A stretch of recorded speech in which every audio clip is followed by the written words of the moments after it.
Halo, selamat sore. Kita berjumpa lagi dalam acara ngebar bareng dengan Meli Kyong dan di sore hari ini mohon maaf ya atas keterlambatan tadi ada sedikit yang belum bisa terhandle tadi. Ya mohon maaf. Ya, hari ini kita kembali akan berkomunikasi, kita ngobrol ya, ngobrol dengan teman-teman. Halo, siapa Nick Felis? Terima kasih sudah join. Yulia, apa kabar? Nah, kita kan selama ini selalu concern nih dengan tayangan-tayangan televisi yang pokoknya pilihannya itu banyak gitu ya gitu.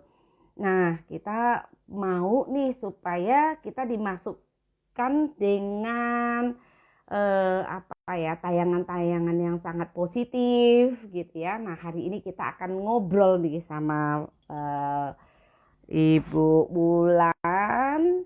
Coba mana Bu Mikanya ya, bentar. Mudah-mudahan Bu Mikanya juga tersambung ke sini. Hai Julia. Julia lagi sibuk. Hai Marisa. Hai Anita. Selamat sore. Ya.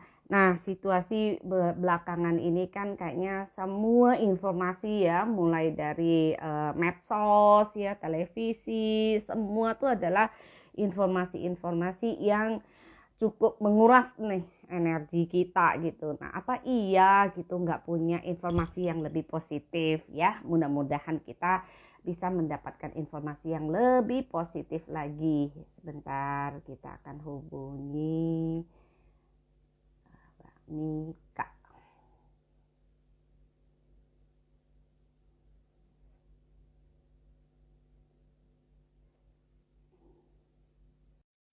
Undang Mbak Mika.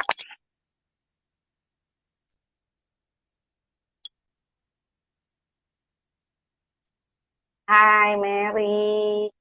Mana ya Mbak Mikanya ya?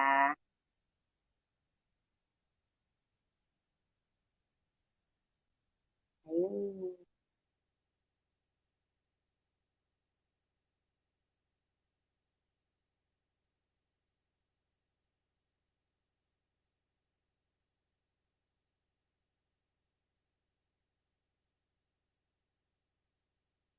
Nah,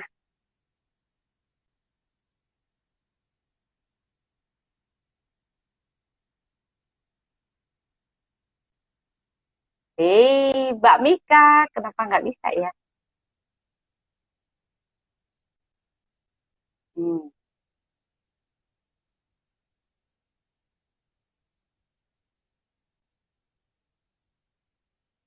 Wah,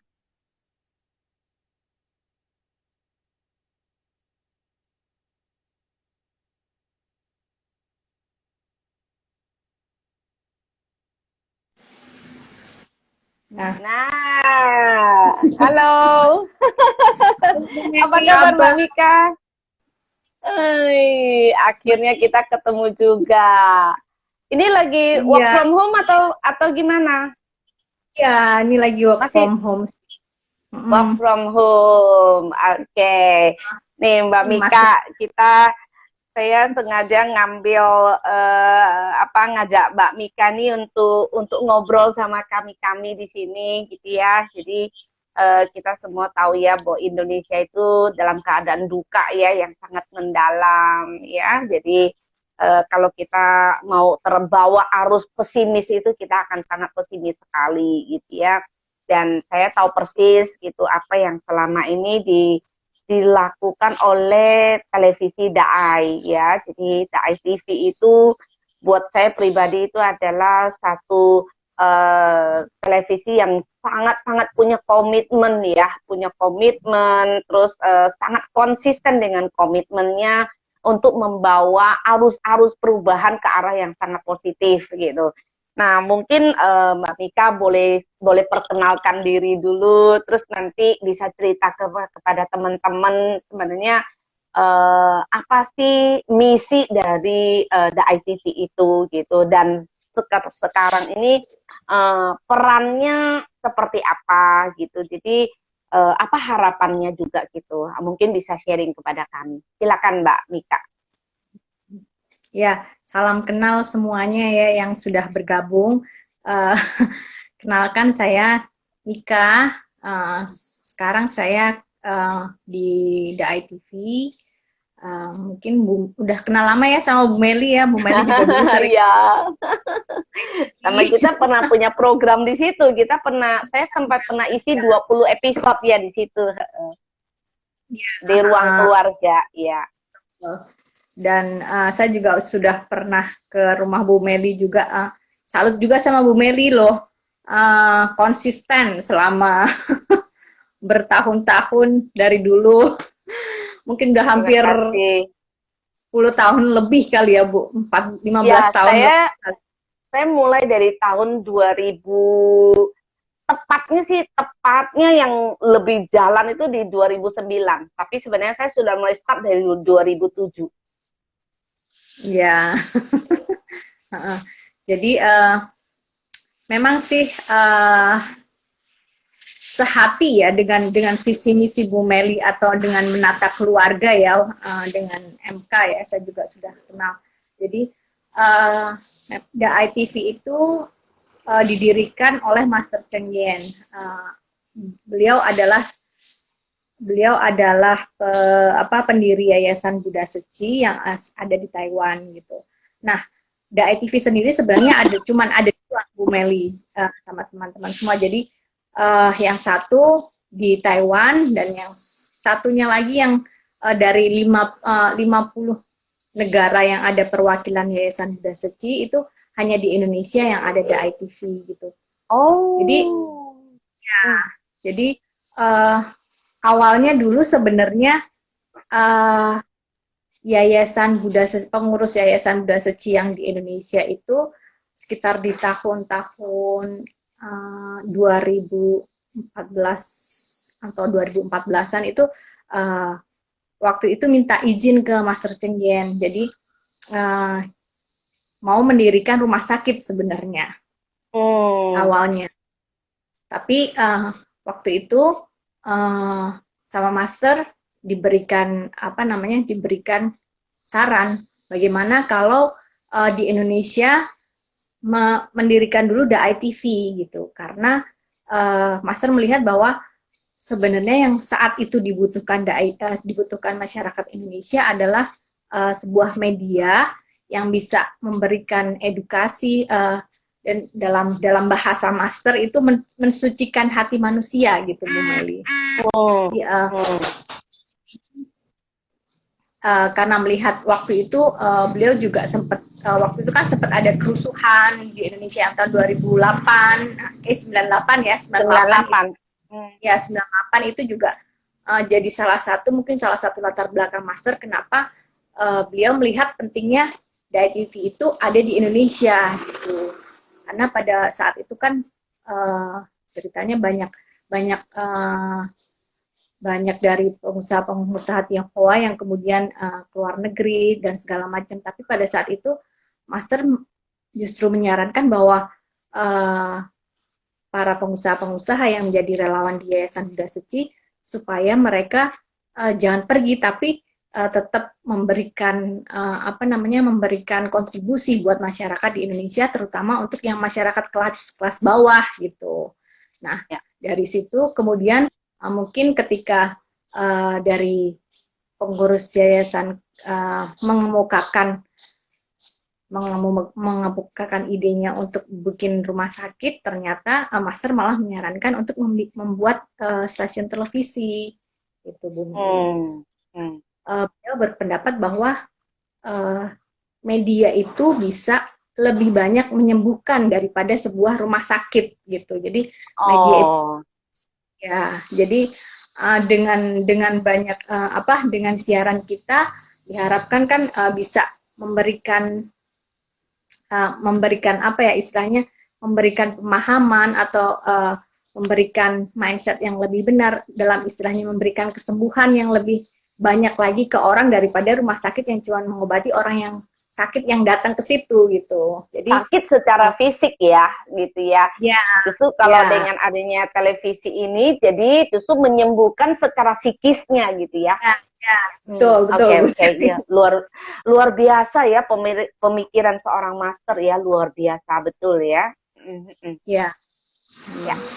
Jadi kemudian setelah itu kita juga sempat di Indonesia sih sebenarnya waktu itu channel kita juga channel yang untuk siaran televisi sudah nggak ada gitu. Cuman pada waktu itu diusahakan. Sebenarnya kita pengennya yang nasional, tapi yang nasional udah nggak ada, jadi kita hanya bisa di uh, televisi lokal di Jakarta gitu.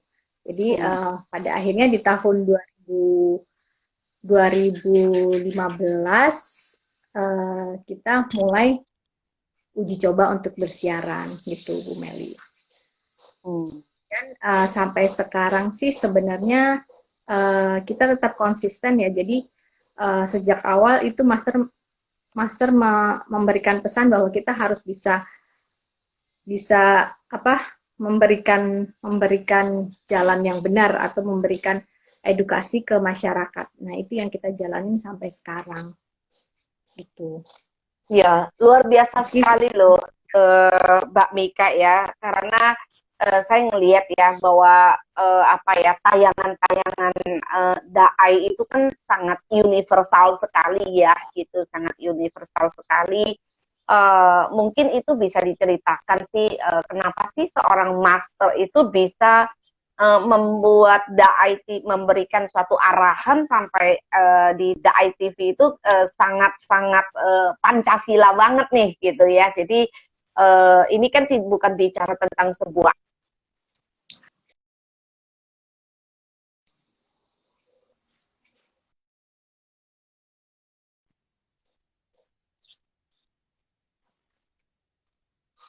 ya, bisa diulang Bu Meli, tadi sempat keputus.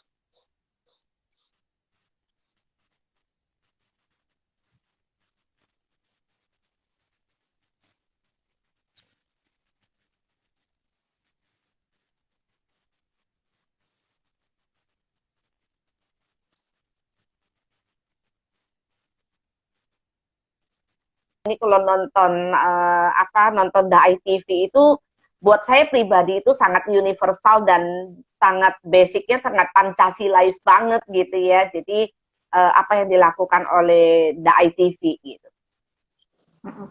Jadi jadi meskipun ada ITV itu didirikan oleh seorang biksuni dan berada di bawah Yayasan Buddha Seci, di bawah naungan Yayasan Buddha Seci, tapi dalam setiap programnya, setiap apa yang kita kampanyekan itu sebenarnya tidak hanya melulu untuk satu agama saja, which is Buddhis ya Bu Melia. Kita di setiap programnya adalah lebih banyak mengangkat tentang cinta kasih. Sebenarnya kita punya slogan media cinta kasih. Jadi cinta kasih universal. Jadi bukan hanya cinta kasih antar ini ya antar makhluk atau antar manusia, tapi antar makhluk lebih universal. Jadi kita adalah pengen, dan selama ini memang kita lakukan, kita juga banyak mengangkat hal-hal yang mengkampanyekan tentang kemanusiaan. Terus kemudian yang kita juga jadi salah satu jadi prioritas kita juga adalah toleransi dan keberagaman. Itu juga menjadi prioritas kita karena karena memang kondisi negara kita juga pasca kemarin pilpres segala macam itu kan banyak terpolarisasi dan segala macam. Jadi kita pengen juga mengkampanyekan juga toleransi dan keberagaman. Dan setiap hari besar keagamaan, misalkan Waisak, Ramadan, Idul Fitri, Natal, itu semuanya ada program acaranya.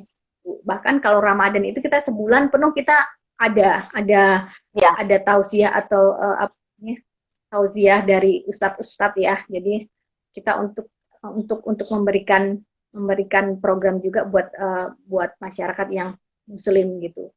Cuman kita memang semuanya kita angkat lebih universal. Jadi bagaimana kita bisa mencintai tentang kemanusiaan, terus kemudian tentang mencintai makhluk hidup yang lain, pelestarian lingkungan dan segala macam. Jadi sebenarnya kalau dilihat dari program kita malah justru kelihatannya itu kita programnya lebih universal. Cuman banyak orang yang salah paham karena kita berada di gedungnya sama dengan Yayasan Bunda Iya, Suci kali ya.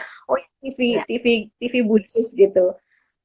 Cuman kita sebenarnya malah lebih encourage kemanusiaan. Jadi kita berusaha memberikan banyak program-program yang bisa membangkitkan empati, membangkitkan rasa kemanusiaan gitu, menenangkan dan hal-hal inspiratif yang lainnya gitu.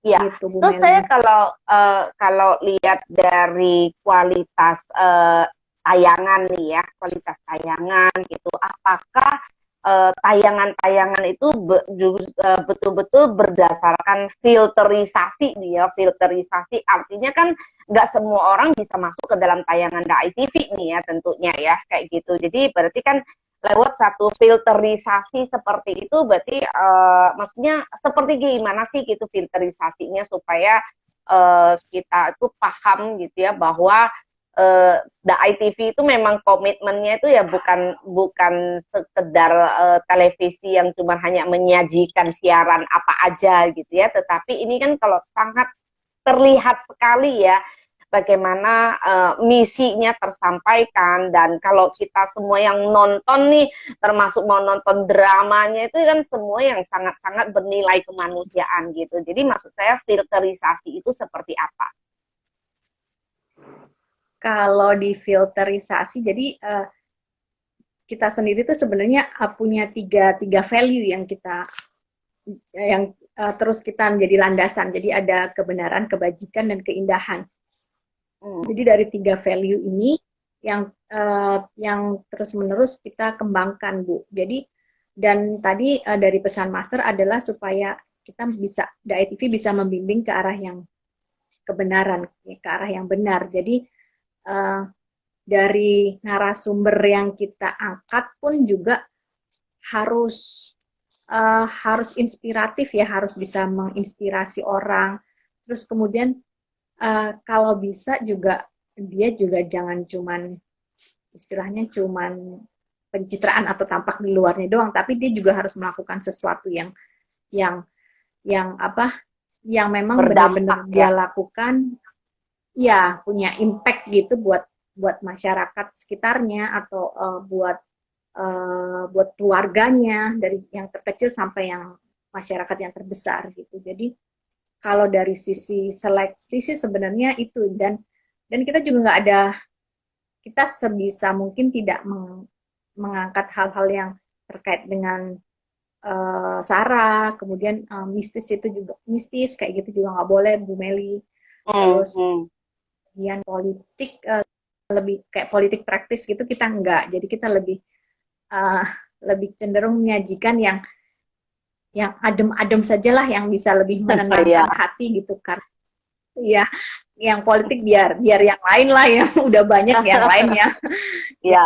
Yang cover gitu.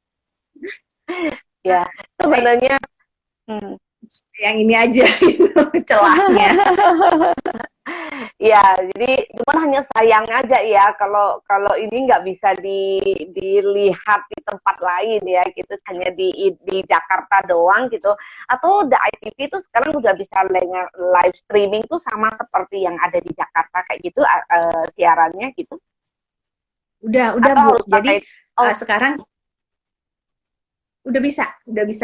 Jadi memang kalau siaran kita hanya di siaran yang secara terestrial ya, itu cuman ada di Jakarta sama di Medan. Tapi kita sudah banyak, jadi kita sekarang juga ada multimedia. Jadi setiap program yang ada di televisi itu kita tayangkan juga di YouTube. Ada di YouTube-nya si Indonesia, terus kemudian kita juga ada Instagram, ada TikTok, ada snack video. Kemudian kalau mau live streaming bisa lihat di websitenya DAI, ada di www.ditv.co.id atau di video gitu. Jadi kita juga karena sekarang eranya digital ya Bu ya, Ya, ya betul nggak betul. bisa lagi hanya dengan cuman satu satu satu medium gitu. Jadi kita juga berusaha menyesuaikan juga supaya semakin banyak orang yang menangkap apa program-program kita yang punya nilai-nilai positif gitu. Tapi Ya, memang Bu Mei, tantangannya cukup cukup ini juga sih tantangannya. Maksudnya Bu Meli juga mungkin juga merasakan ya, maksudnya kalau di YouTube atau di mana itu kan konten-konten yang lebih yang lebih apa ya, heboh. ya heboh. Yang lebih heboh itu kan yang lebih banyak orang mau lihat gitu. Ya, ya, ya. Bad news is a good news ya. Kan ada Nah, pahamnya seperti itu ya. ini pasti juga udah merasakan juga, pasti udah Ya, I feel you lah Bu. ya, Jadi ya, ya. memang tantangannya di situ sih. Cuman ya kita maksudnya kita tetap terus gali ya, kita coba gali dari sisi apa kemasan, dari sisi kreativitas dan segala macam supaya bagaimana konten-konten yang positif ini sebenarnya bisa lebih dinikmati atau bisa lebih dikonsumsi oleh masyarakat yang lebih luas lagi gitu. Karena kalau sekarang ini lihat ya, saya punya anak ya Bu ya, kan anak remaja ya, itu kan juga pasti ada khawatir ya, maksudnya Ya, dan sekarang kan nggak bisa kemana-mana juga nih, nggak bisa ya, ya, kemana-mana betul. Ya, di rumah. Kalau di rumah dia dan saya cuma punya satu anak, jadi dia nggak ada teman main kan. Jadi kayak gitu interaksinya pasti akan lebih banyak dengan gadget kan Bu. ya, ya, Nah itu kalau misalkan kita nggak apa namanya ya, saya sebagai orang tua sih pas ada kekhawatiran itu juga, bagaimana kalau uh, dia menikmati konten-konten yang mungkin belum sesuai umurnya atau bisa memberi ya, arah pandangan yang bikin mindset dia apa, yang bikin pikirannya dia jadi salah atau apa, itu kan salah satu kekhawatiran orang tua juga ya. ya, Makanya ya, betul. uh, kenapa kenapa saya juga istilahnya, saya tuh udah lama banget bukan Bu di DAI, Meli juga pasti tahu. Jadi Ya, ya. kenapa istilahnya kenapa saya betah di DAI itu sebenarnya juga hampir sama dengan idealisme saya gitu, atau dengan kekhawatiran saya gitu, dengan melihat anak-anak saya aja gitu, kalau dia nggak mendapatkan asupan uh, konten yang bergizi buat masa depan dia, buat otak dia kan, kasihan juga gitu anak-anak Indonesia nanti gimana gitu. Jadi ngantur Bu. Jadi Nggak, itulah kita ngobrol gitu ya, kita sambil ngeteh sambil ngobrol. Jadi kayak gini, kemarin sih memang kayak kemarin kami sekarang setiap Selasa itu saya juga punya satu program namanya ngobrol dua generasi. Jadi ngobrol dua generasi, jadi kadang-kadang nggak bisa cuma hanya pandangan kita sebagai orang tua saja, tetapi kita perlu mendengar gitu loh dari sisi anak, sebenarnya mereka butuhnya apa sih gitu ya. Jadi itu salah satu yang kami punya programnya itu. Dan kemarin ketika saya ngajak seorang guru SMA gitu ya, ceritanya menyeramkan gitu ya. Nanti saya rasa mungkin itu juga perlu kali ya di apa ditonton ya sama semua orang tua yang punya anak remaja. Bukan untuk menakut-nakutin. Saya bilang bukan untuk menakut-nakutin, tetapi kita perlu tahu insight-nya itu tentang kekhawatiran itu. Nah, mungkin nih ada sedikit masukan kali ya Mbak Mika ya, gitu, bahwa saya pribadi dan teman-teman sih pastinya sangat mendukung gitu adanya televisi yang sangat positif itu gitu ya. Nah, cuman mungkin kemasnya kali ya, sekarang kita juga harus kemasnya sesuai dengan apa ya, dengan perkembangan zaman juga gitu. Kayak misalnya kayak pun drama-dramanya itu ya kalau menurut saya drama-drama positif, tapi kita angkat dengan agak friendly dengan generasi millennials gitu. Itu kayak misalnya di televisi yang lain gitu ya. Kalau kita bisa ngelihat lah apa ya yang dibutuhkan oleh anak-anak muda itu apa sih gitu. Nah mungkin udah nggak cocok sih kalau kita lihat di televisi ya. Kayak sekarang semua kan udah larinya ke YouTube gitu. Terus belum lagi pengaruh dari budaya-budaya dari luar yang udah sangat luar biasa sekali gitu. Jadi itulah memang tantangan kita bersama sih. Gitu. Saya juga dengan teman-teman yang di komunitas menata keluarga itu ya sebenarnya hampir sama, kita misinya itu sama, bahwa kami itu tidak memasukkan konten negatif di dalam komunitas kami gitu. Dan itu yang membuat komunitas kami itu sangat terjaga gitu loh Mbak Mika gitu. Jadi bagaimana kami sudah sadar dengan sepenuh hati kami sadar bahwa apa sih manfaat yang akan kami dapatkan ketika kami sharing gitu. Jadi itu yang memang sudah ada di itu arahan di tempatnya kami gitu. Gitu. Nah, kita kembali lagi nih kalau The ITV itu kan misalnya cerita-cerita yang diangkat itu kayak juga kebanyakan juga tentang kisah nyata ya. Kisah nyata gitu. Nah, itu disesuaikan dengan budaya lokal atau kayak gimana Mbak Mika? Ini untuk drama ya Bu ya? Iya, untuk drama. Jadi kalau untuk drama itu kan ada 2 drama yang kita tayangkan di DAI TV. Jadi drama lokal sama drama Taiwan ya, yang itu dari produksi DAI Taiwan gitu. Ya. Jadi sampai sekarang itu kita sudah buat 4, kalau nggak salah 4 seri drama lokal ya Bu ya. Jadi kenapa kita cuma terbatas 4? Jadi ini juga ada ceritanya juga. jadi kalau untuk bikin drama seri itu kan lumayan cukup biayanya lumayan banyak juga gitu. Jadi sampai saat ini kita memang, dan dari DAI TV ini kan kita tidak ada iklan ya Bu ya, kita pendapatan kita kan dari kayak corporate sponsor gitu, mereka yang perusahaan-perusahaan yang punya hati yang sama untuk mendukung DAI TV share konten-konten kebajikan gitu. Nah, untuk drama ini memang terus terang kesulitan kalau yang lokal itu adalah dari sisi budget, dan yang kedua dari sisi ceritanya Bu. Nah, karena kita angkat jadi kisah-kisah riset itu sebenarnya riset untuk mencari kisah nyatanya itu yang agak biayanya kesulitan cukup lumayan banyak. Nah, kalau yang di Taiwan itu karena mereka, jadi kalau yang di Taiwan itu hampir, jadi kalau boleh saya cerita ada ilustrasinya, jadi kalau di Taiwan itu hampir 90% itu mereka sudah relawan di Yayasan Buddha Suci, Bu. Dan The ITV itu benar-benar disokong oleh relawan-relawannya. Jadi dari sisi donasi, dari sisi dana dan segala macam itu yang di Taiwan itu memang sudah lebih settle lah ya dibandingkan yang di Indonesia. Karena yang di Indonesia ini kita agak cukup susahnya juga sebenarnya kalau kita cari sponsor atau apa itu pasti dilihat ratingnya mana gitu. Nah itu ya ratingnya berapa nih gitu. Iya.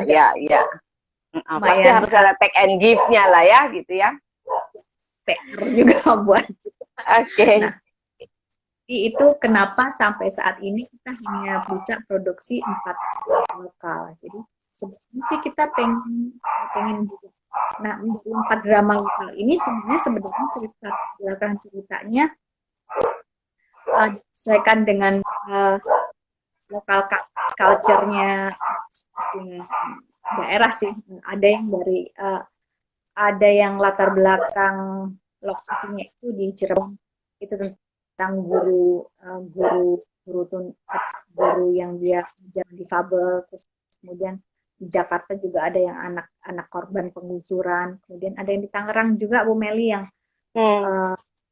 apa acun seindah seindah bunga teratai. Nah itu ceritanya juga tentang relawan yang dia mengabdikan diri buat kemanusiaan gitu.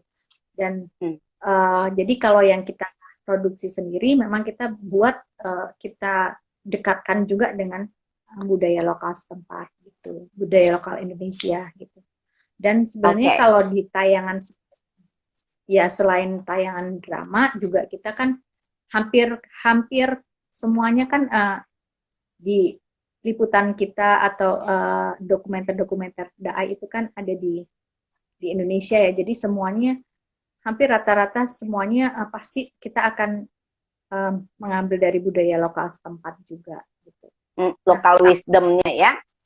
wisdomnya karena kita juga promote itu juga Bu Meli. Jadi kita pengen Ya. juga mengambil lokal wisdom Indonesia ya, terutama itu untuk kalau bisa membentuk karakter masyarakat Indonesia juga gitu. Nah, tahun lalu itu kita sempat dapat dari KPI itu program anak. Jadi yang biasanya itu biasanya diambil sama trans ya, yang laptop si Unyil terus itu. Nah, yang tahun lalu itu kita dapat di ITV dapat untuk itu. Jadi kita ada program anak, dokumenter anak cerita sahabat. Nah itu sudah ada di YouTube juga.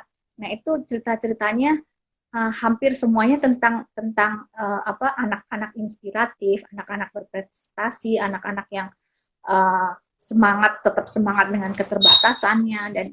Dan itu salah satu program yang juga cukup dapat sambutan yang lumayan juga di YouTube Bu Meli. Jadi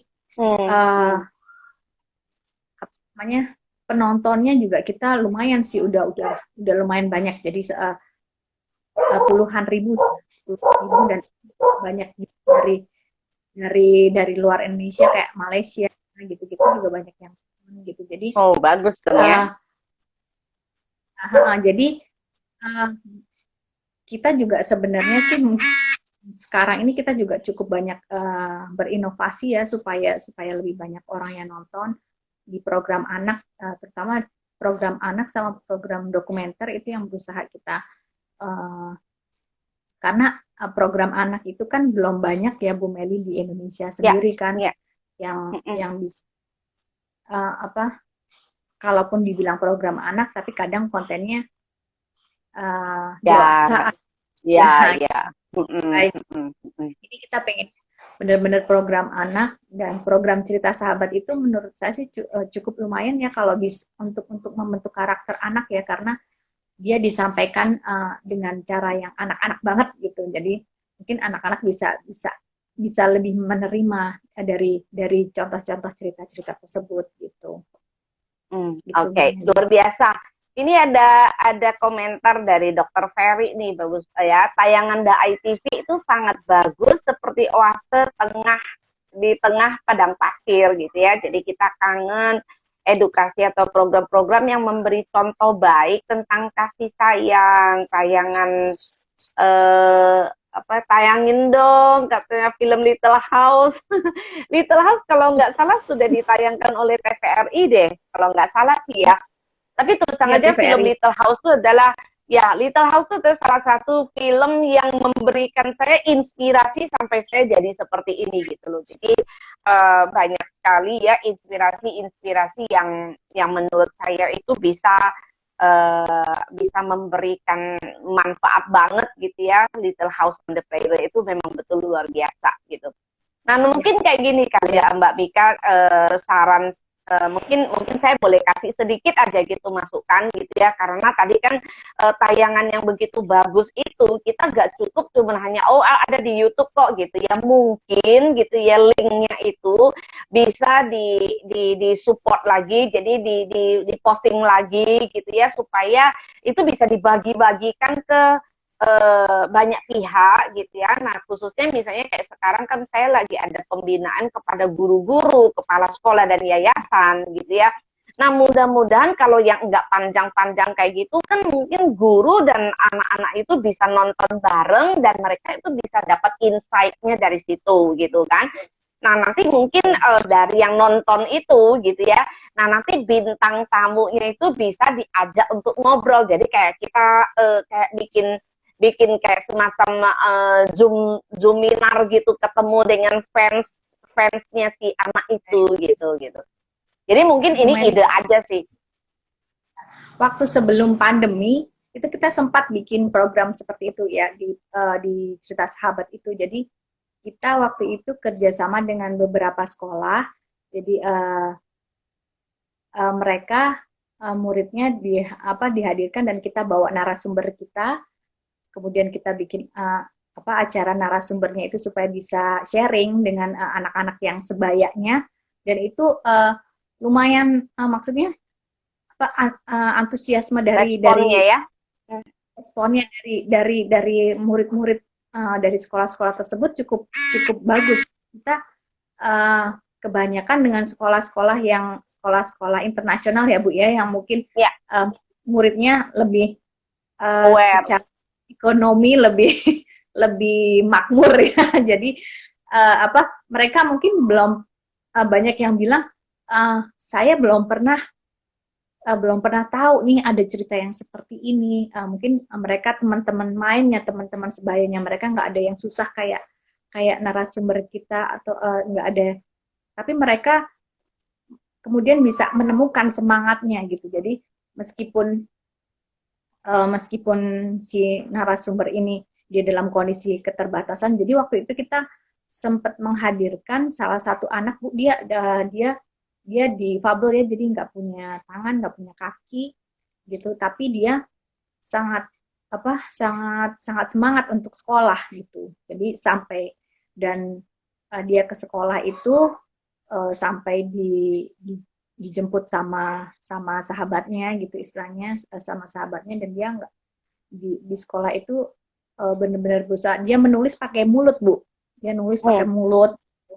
Jadi mungkin anak-anak yang dari anak-anak dari sekolah-sekolah itu mereka belum pernah melihat gitu, belum pernah ketemu mungkin teman yang seperti ini gitu. Jadi ketika mereka melihat mendengarkan ceritanya itu mereka cukup antusias, dan waktu itu kita sebenarnya pengen bikin seriesnya lagi tapi keburu pandemi jadi agak susah juga ini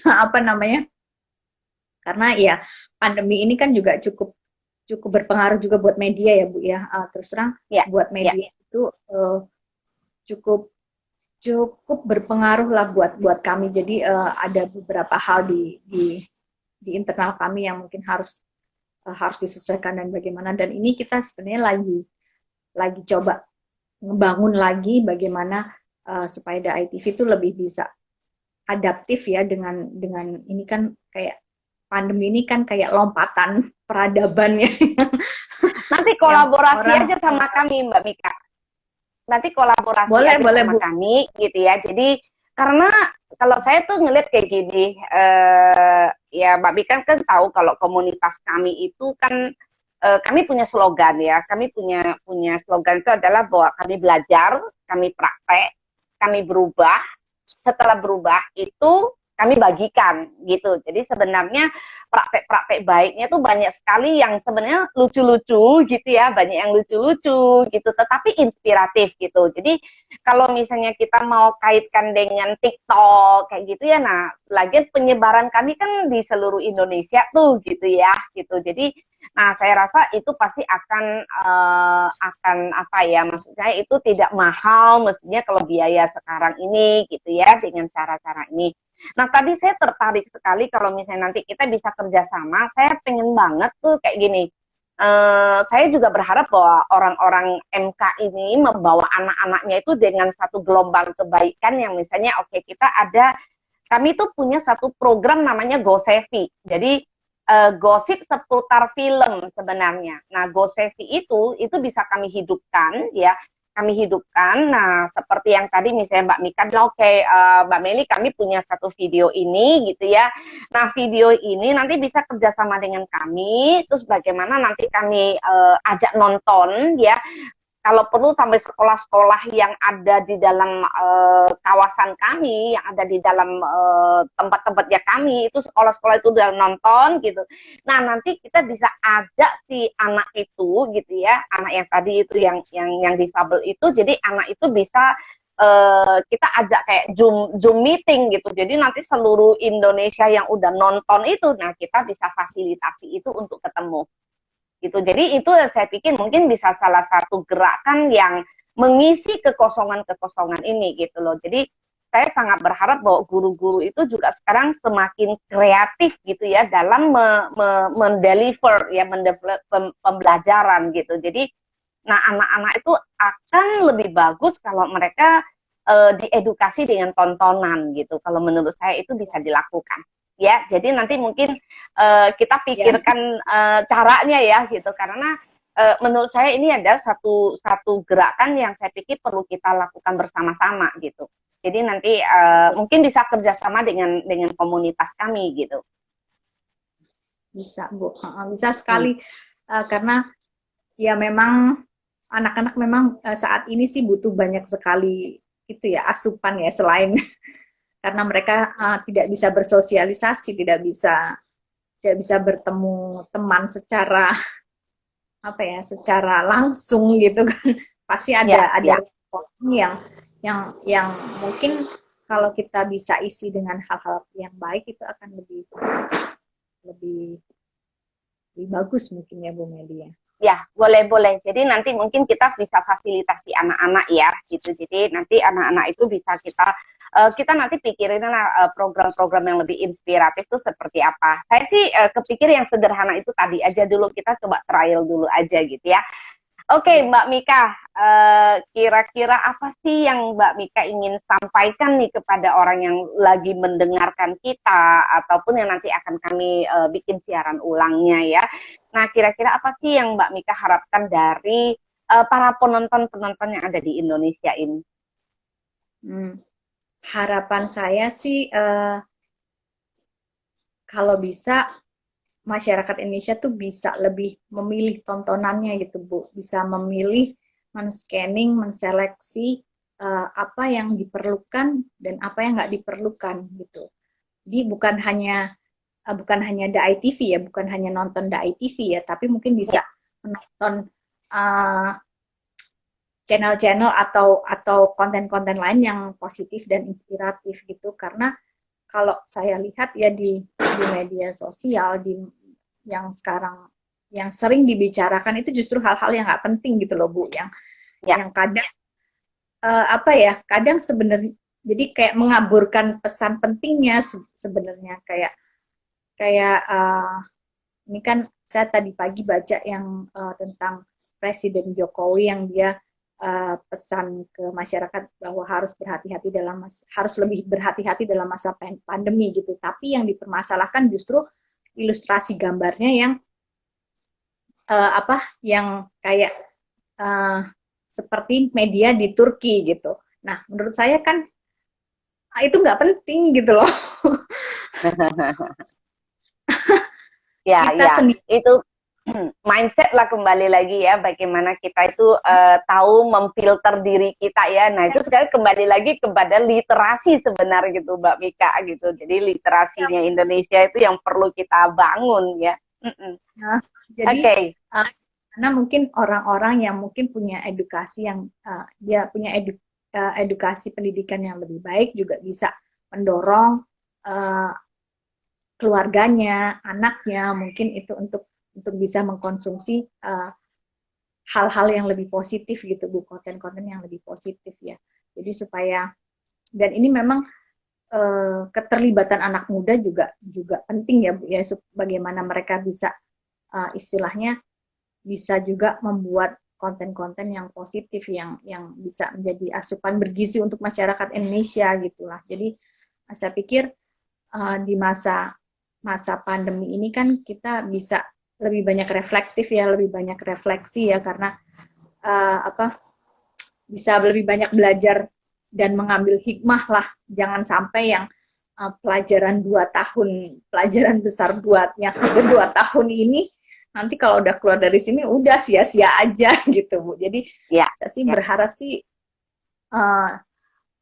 masyarakat Indonesia uh, bisa lebih peduli untuk menonton atau mengkonsumsi tontonan-tontonan yang yang dibutuhkan gitu, yang dibutuhkan buat otak dan pikiran mereka gitu. Karena kalau enggak kayak kita tuh kayak nggak maju-maju gitu loh Bu. Ya, betul-betul. Jadi sekarang tugasnya kita bersama-sama ya, Mbak Bika ya, bagaimana kita itu juga perlu berkolaborasi ya, supaya kita bisa apa ya, menciptakan suasana ya, suasana pembelajaran yang lebih banyak positifnya dibandingkan dengan negatifnya gitu. Jadi saya rasa ini adalah saat yang sangat tepat sekali untuk kita terus berkolaborasi. Jadi bukan lagi bicara tentang berkompetisi, tetapi kita berkolaborasi bersama-sama. Oke, terima kasih banyak Mbak Mika atas waktunya sudah hadir berbincang-bincang dengan saya di sini gitu ya. Nah, mudah-mudahan setelah berbincangan ini gitu ya, saya ingin banget kita bisa merealisasikan suatu kerjasama kita untuk membangun kepedulian anak-anak terhadap apa orang-orang yang ada di sekitarnya gitu, bagaimana membangunkan anak-anak menjadi anak yang punya kasih, punya peduli terhadap orang di sekitar. Oke, terima kasih banyak sekali lagi Mbak Mika, selamat sore, mudah-mudahan ini adalah awal yang baik buat kita bisa terus menjaga ya NKRI ini, dan kita memikirkan bagaimana generasi anak Indonesia itu menjadi anak-anak yang lebih berkualitas dan bermartabat tentunya. Terima kasih, selamat sore. Selamat sore Bu Meli. Ya, selamat sore juga buat semua teman-teman yang sudah nonton ya. Terima kasih, sampai ketemu minggu depan.